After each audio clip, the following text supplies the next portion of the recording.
Hi, everyone. This is Mike. This is the first part in a two-part podcast series on the Fifth Amendment privilege against compelled self-incrimination. We've called it The Fifth is Strict. In this episode, I'm going to talk about the warnings themselves and when they are required. In the second part, we're going to talk about the right to terminate interrogation, and as well as the effect of a violation of Miranda, and finally the public safety exception to Miranda. So stick around. I think you will enjoy this series. I'm going to, at every juncture, try to provide a hypothetical to help solidify these rules so you don't have to think of them in the abstract. I think that it's always helpful to have a hypothetical to accompany the rule to help drive home the concept. So the Fifth Amendment, which is applicable to the states through the 14th Amendment, says that no person shall be compelled to be a witness against himself. This has been interpreted by the courts to mean that a person shall not be compelled to give self-incriminating testimony. Now, just as a side note, the scope of what's considered to be testimony under the Fifth Amendment will be discussed in a later podcast. But this podcast explains the applicability of the Fifth Amendment to confessions. So let's talk about the warnings themselves. I'm sure that everybody can recite them out of a sound sleep. It was the case of Miranda versus Arizona that basically created the warnings that a suspect must be given at the time of custodial interrogation. What isn't well known, however, is that there are some conditions that are required before the Miranda warnings have to be administered. So I find it interesting sometimes that when I'm consulting with prospective clients, the first thing they are quick to point out is that they haven't been read their Miranda warnings. But when asked if they were asked any questions by the police, many will say no. And when asked if they provided any statement to the police, many will say no. So what is a requirement, a core requirement for the Miranda warnings to be even administered, is that there has to be what's called custodial interrogation.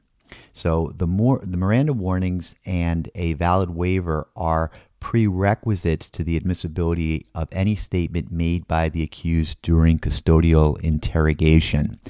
And custodial and interrogation are the key terms that we're going to focus on here because they have very specific legal definitions. Let's begin with custody. A person in custody must, prior to interrogation, be clearly informed that, 1, he has the right to remain silent, 2, anything he says can be used against him in court, 3, that he has the right to the presence of an attorney, and 4th, if he cannot afford an attorney, that one will be appointed for him if he so desires. Now, the Supreme Court has held that the holding of Miranda was based on the requirements of the Fifth Amendment as made applicable to the states through the 14th Amendment. Therefore, Congress cannot eliminate the Miranda requirements by statute. Now, one thing that's important to note here is that the Miranda requirements do not have to be verbatim. So the 4 warnings that I just stated, and that we have all been, and it's been ingrained in us with all the police shows that we've consumed over the last 30, 40, 50 years, they don't have to be verbatim. Miranda requires that all suspects be informed of their rights without considering any prior awareness of those rights. The warnings don't have to be given verbatim as long as the substance of the warning is there. So in a case called Duckworth versus Egan, the court upheld a warning that included a statement, "We, the police, have no way of giving you a lawyer, but one will be appointed for you if you wish, if and when you go to court." Now, of course, that's not the same as directly telling the suspect that if you cannot afford an attorney, one will be appointed for you if you so desire.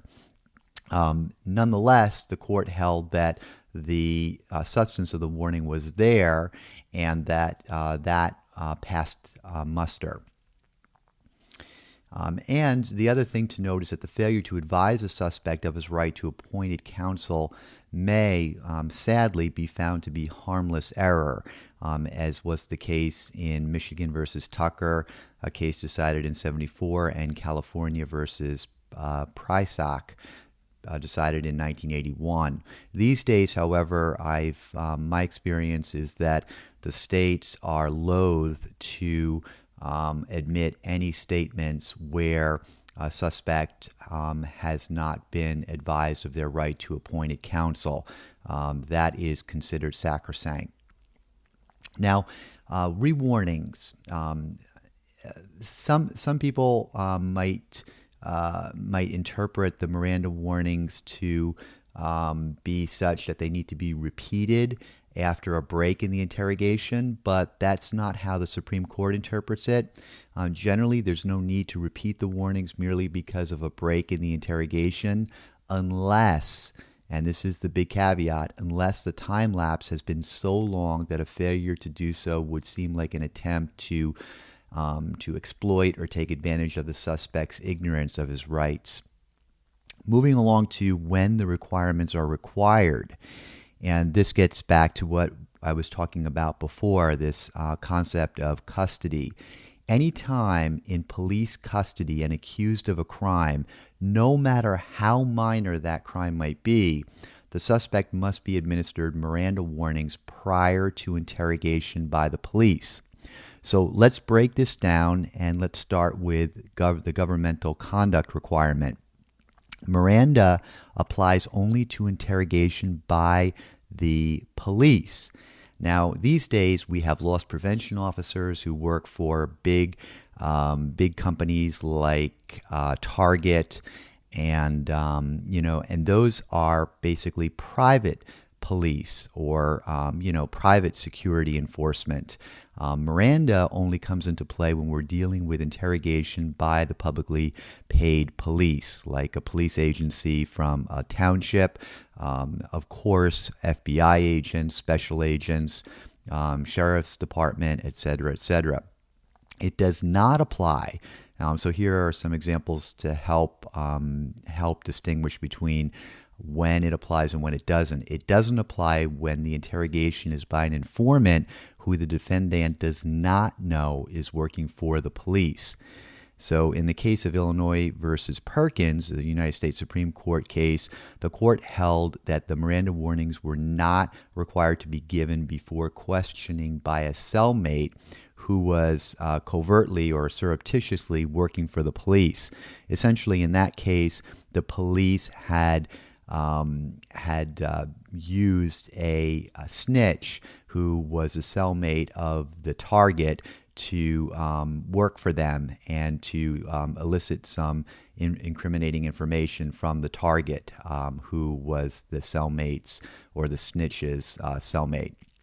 The rationale that the court used there was that the warnings are intended to offset the coercive nature of police-dominated interrogation, and if the defendant does not know that he's being interrogated by the police, there is no coercive atmosphere to offset. Moving on to the custody requirement here. This is a very interesting requirement and a key element to the necessity of administering the Miranda requirements. Now, of course, the person has to be in custody, as the Supreme Court has held, before the Miranda requirements are deemed necessary. So what is custody? How is it defined by the courts? Whether a person is in custody depends on whether the person's freedom of action is denied in a significant way. Well, as you can tell, this is a very vague and general definition. It doesn't really get into the specifics, but keep in mind that when the Supreme Court is defining these terms, this is basically considered the the threshold. And essentially, the states can afford more rights and expand these definitions to include more protection to the suspect. So the Supreme Court, speaking for the nation as a whole, typically sets the threshold, or what we might call the basement or floor, to the person's, to the person's rights, and the states are free to afford more rights. So that's why these definitions are couched in general and vague terms. But the more a setting resembles a traditional arrest, for example, the more constrained the defendant feels, the more likely the court will consider it to be custody. Now, here's a key exception here. If the detention is voluntary, it does not constitute custody. Well, the rhetorical question here might be, when, pray tell, would a detention ever be voluntary? Well, there are situations when the police contact a target, perhaps by actually going to their home and leaving a card, or contacting the suspect on their phone, or a close friend or relative expressing interest in speaking to the suspect. Well, if the suspect later goes down to the police station voluntarily of their own free will, now that is considered as though it's voluntary. And in that case, even though the suspect might later be questioned very abruptly and harshly at the police station, the fact that he or she went there on their own volition means that the detention was voluntary, and that does not rise to the level of custody. At the same time, if the detention is long and is involuntary, it will likely be held to constitute custody. So a quick and dirty example here comes out of the case of Orozco versus Texas. I don't know if I'm pronouncing that correctly, but the defendant was deemed to be in custody when he was awakened up in his own room in the middle of the night by 4 officers surrounding his bed and armed to the teeth, who then began to question him. Now, this custody requirement is objective. It's not subjective. So the initial determination of whether a person is in custody depends on the objective circumstances of the interrogation, not on the subjective views harbored by either the interrogating officers or the person being interrogated. So for example here, an officer's belief that the person being questioned is not a suspect cannot bear on the custody issue unless that view is somehow manifested. So one can imagine how this exception would swallow up the rule. In every situation, of course, the police would be quick to state that the person was not a suspect, and therefore the issue of custody would be eviscerated based on the subjective views harbored by the officer. But thankfully, we have an objective test. Similarly, consideration of the suspect's age and inexperience is inappropriate because these are subjective factors. Let's talk about traffic stops, because this is an issue that comes up a lot. I can't tell you how many clients come into the office and tell me that they were detained at a traffic stop and not issued their Miranda warnings. Well, even though a routine traffic stop substantially curtails a driver's freedom of movement, the courts have held that motor vehicle stops are presumptively temporary and brief, and that the driver knows that he typically will soon be on his way. So the motorist should not feel unduly coerced. And again, this is language coming directly from the Supreme Court. So in those cases, Miranda warnings normally do not need to be given during a traffic stop. Now, here's an example. An officer stopped a defendant for weaving in and out of traffic. When the officer noticed that the defendant had trouble standing, he performed a field sobriety test. Field sobriety test is one where The person is asked to walk a straight line and is asked to touch their nose with, with their index finger, et cetera, et cetera. And there are all sorts of benchmarks for determining whether the person has passed or failed the field sobriety test. Well, in this example, the defendant failed the field sobriety test. Now, here's where the Miranda issue comes into play. Without giving Miranda warnings, the officer then asked the defendant if he had been drinking. Lo and behold, the defendant admitted to recent drinking and drug use. The statement was later deemed admissible. So that all harkens back to this issue of routine traffic stops not rising to the level of custody because of this idea that they are presumptively temporary and brief, and that motorists should be in the know that they will typically soon be on their way.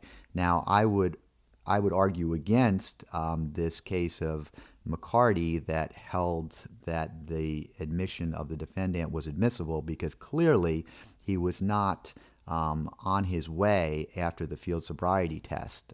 If anything, he was on his way to the police station. So the idea here that this was merely a temporary and brief motor vehicle stop is negated by the fact that he was taken to the police station and booked, and then later placed in a holding cell for however amount of time. And I do see here some underhanded police work. The officer should have clearly been aware that he was asking a question that would likely lead to an incriminating answer, when, without giving the Miranda warnings, he asked the defendant if he had been drinking, and defendant later admitted to recent drinking and drug use. But smarter minds than mine decided that the admission was admissible. Now for the interrogation requirement. This is really cool.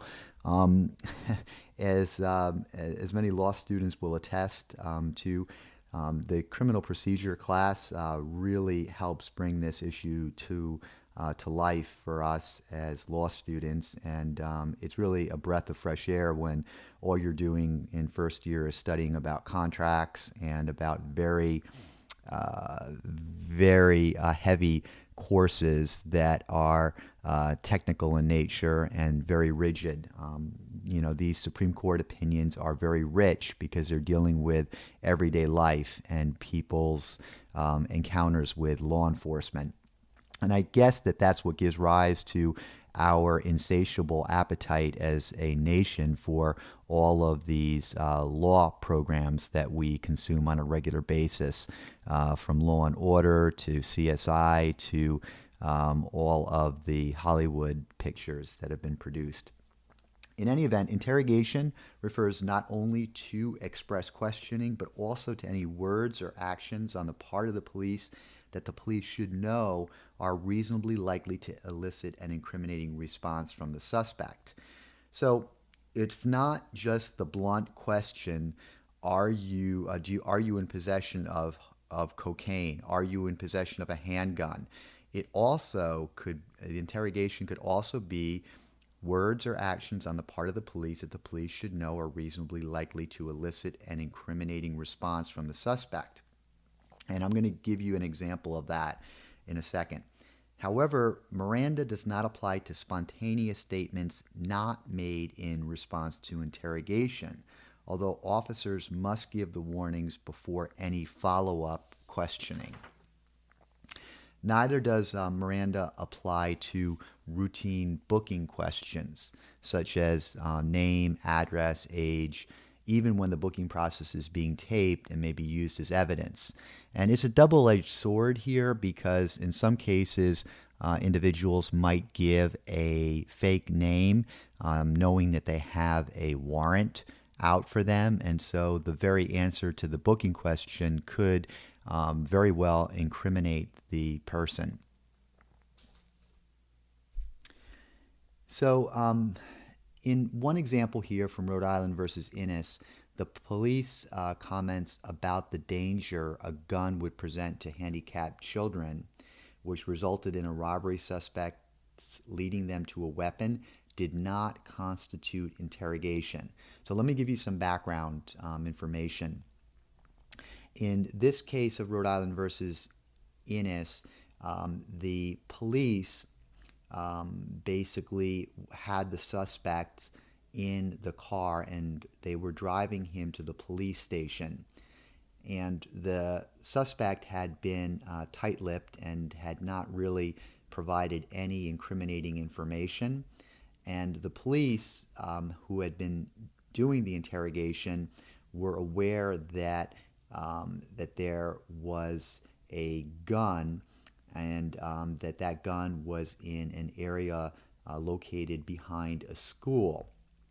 And so they used this ruse, so to speak, to get the defendant, or to elicit the defendant to make a statement, because again, he wasn't speaking to the police. And so on the ride to the precinct, the police were talking amongst themselves in the car. I believe there were two detectives, and they were talking about the concern that they had about the danger that this gun would present to handicapped children who attended the school. Well, the suspect, the robbery suspect, who was in the back of the car, immediately began singing and told the police where they could find the weapon.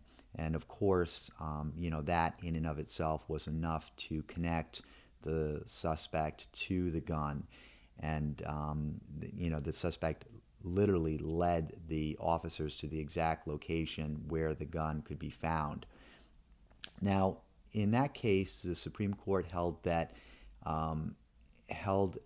it would not constitute interrogation when the officers were not aware that the suspect was peculiarly susceptible to an appeal to his conscience. So it's very, as you can see here, I think the Supreme Court went out of its way to clean this up, because they were aware, they set down a rule, a bright line rule that stated in no uncertain terms that any words or actions on the part of the police that the police should know are reasonably likely to elicit an incriminating response is interrogation, just as much as express questioning. However, the court reasoned in this case that the officers were simply not aware that the suspect was peculiarly susceptible to an appeal to his conscience about handicapped children and the risks posed by a weapon that was unfound in the schoolyard.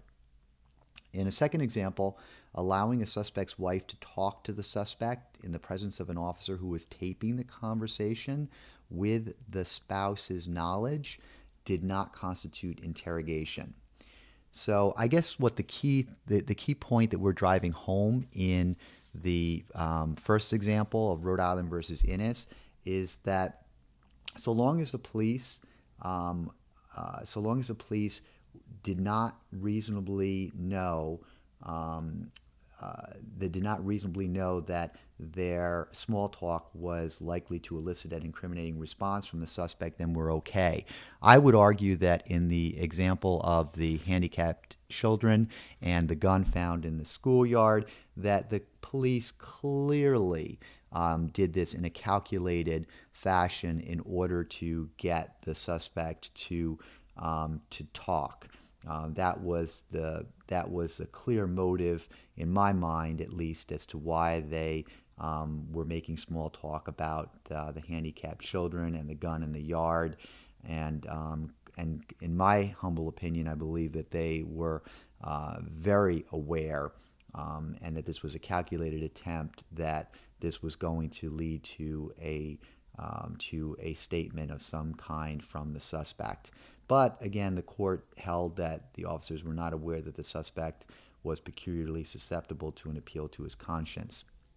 Now, how about a break in interrogation and questioning by different police agencies? This sometimes comes up, And the bright line rule here is that when a second police agency continues to question a suspect at a point when the first police agency terminates its questioning, the impact of the earlier denial of rights by the first department carries over to the questioning by the second agency. It can be viewed as tainting the questioning by the second agency. Now we move into this area of waiver. And when I talk about waiver here, I talk about it in terms where the suspect may waive his Miranda rights. And this happens, I would estimate, as much as 90%, if not 95% of the time. One might wonder why, and that would probably be the topic of another podcast. There are a multitude of reasons why, but right now I want to just stick with the requirements for waiver. To be valid for a waiver, the government must show by a preponderance of the evidence that the waiver was knowing, voluntary, and intelligent. In order to determine whether those three elements are met, the court will look to the totality of the circumstances. Note that the suspect does not need to be informed of all subjects of an interrogation in order for there to be a valid waiver. So let's begin here with silence. A waiver will not be presumed by the mere silence of the accused in the wake of being read the Miranda warnings, or from the fact that a confession was eventually obtained. Again, the court looks at the totality of the circumstances. The accused's refusal to sign a written waiver when requested to do so is not conclusive as to the absence of a waiver. How about a request for an attorney? A request for an attorney must be specific. It has to be, I want my attorney, or I want to speak to counsel. A request by the accused to see his probation officer, for example, is not equivalent to a request for an attorney, so that waiver of the right to counsel may still be found. In addition, a limited request for counsel accompanied by a willingness to speak without counsel, it's kind of like one contradicting the other, is deemed a valid waiver of the right to have counsel present during interrogation. How about this issue of police deception when it comes to the defendant's lawyer? And this sounds underhanded and it reeks the high heavens, but this is the decision of the Supreme Court. If the Miranda warnings are given, a voluntary confession will be admissible even if the police resort to lying to the defendant's lawyer about their intent to question the defendant, or if they fail to inform the defendant that his lawyer is attempting to see him, as long, and this is the caveat, as long as adversary judicial proceedings have not commenced. What this means is that the police basically have carte blanche to fail to, knowing, for example, that a lawyer is perhaps in the police station, they can fail to tell the defendant that his lawyer is attempting to see him, even if the lawyer is, outside at the front desk, pleading with the dispatch officer to get inside before the police begin questioning his client. At the same time, the police may even lie to the defendant's lawyer about their intent to question. I'd argue that the more the police resort to doing this with impunity, the less likely the court is going to be tolerant to it, because this rule in and of itself, is very shaky and gives it really makes us question the trustworthiness of the police and why they are given this much latitude. But again, this rule is predicated upon the notion that there are no adversary judicial proceedings that have commenced yet. Now, Miranda applies to both inculpatory statements and statements alleged to be merely exculpatory. So the example here is that the suspect's exculpatory statement, when confronted with another suspect that, quote, "I didn't shoot Manuel, you did it," end quote, led to the first suspect's conviction for murder. So this basically drives home the concept that exculpatory statements are covered as well. And in this case, one of the suspects basically deflected and inculpated another suspect. So he basically says, "I didn't shoot the guy, somebody else did," and he named that person as Manuel. And that led to the first suspect, i.e. Manuel's conviction for murder. Now, the Fifth Amendment privilege forbids admission of evidence based on a psychiatric interview of a defendant who was not warned of his right to remain silent. Psychiatric interviews are quite common in cases where counsel might believe that their client is suffering from some mental defect that prevents them to understand the nature of the proceedings against them, or prevents the client from assisting the attorney in providing a defense to him or her during the course of the trial. And so it can also, psychiatric interviews are also common in cases where the defense counsel might think that there is a potential defense based in diminished capacity that's available to his client.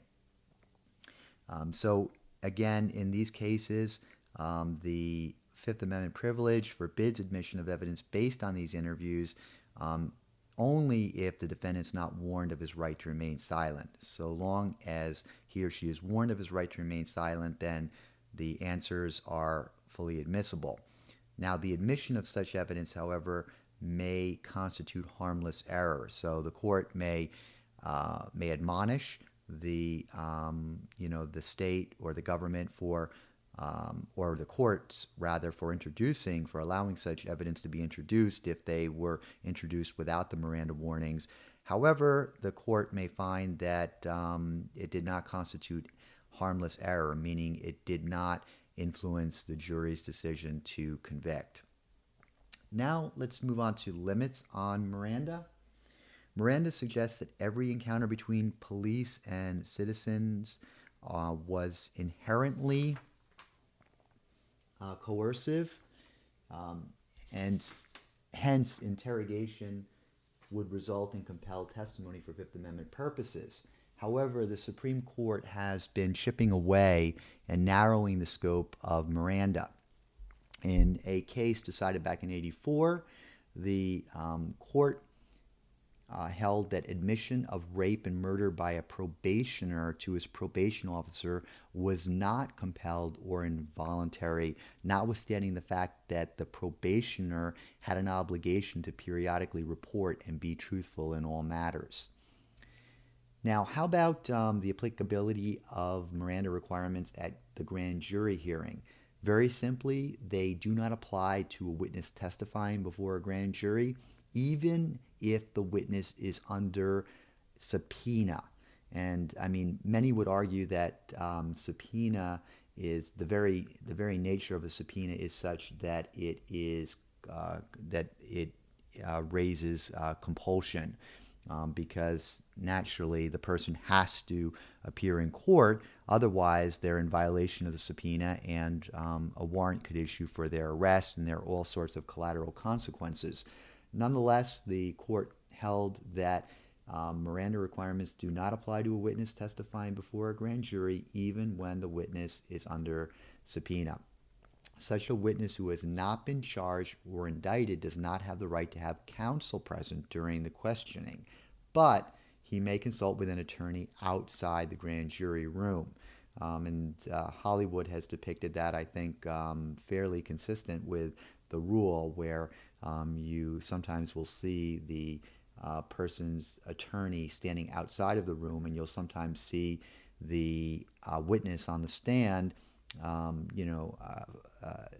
falter for a second and then say that they would like the opportunity to speak to counsel. And in most cases, that's honored, and the proceedings are adjourned to allow the witness to speak to his or her attorney, who is usually standing outside of the courtroom. A witness who gives false testimony before a grand jury may be convicted of perjury even though he was not given the Miranda warnings. And that comes out of some Supreme Court cases dating back as far as 1976 and 77. So we're going to stop right here, and we'll begin the second part of this podcast series on the Fifth Amendment with the right to terminate interrogation.